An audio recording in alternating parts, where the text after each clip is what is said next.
Let's work the extended double crochet. The turning chain for a regular double crochet is 3, and that usually counts as a stitch. The turning chain for an extended double crochet is 4, and that counts as a stitch. So I'm going to chain 4. 1, 2, 3, 4, and turn.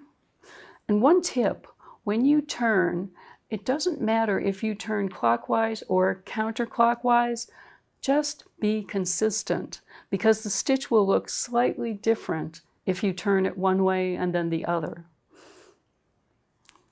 So instead of working into the first stitch, I'm going to work into the second. I'm going to yarn over, insert my hook, and pull it up.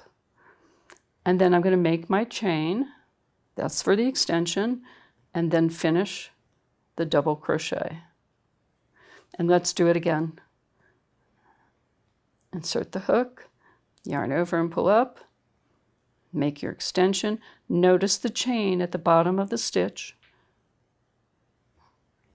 and then finish your double crochet.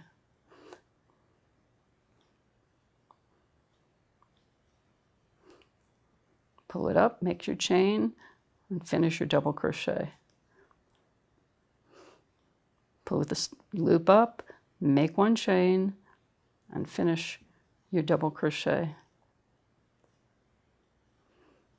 Now, if you read in the patterns, it might be abbreviated EDC or EXTDC.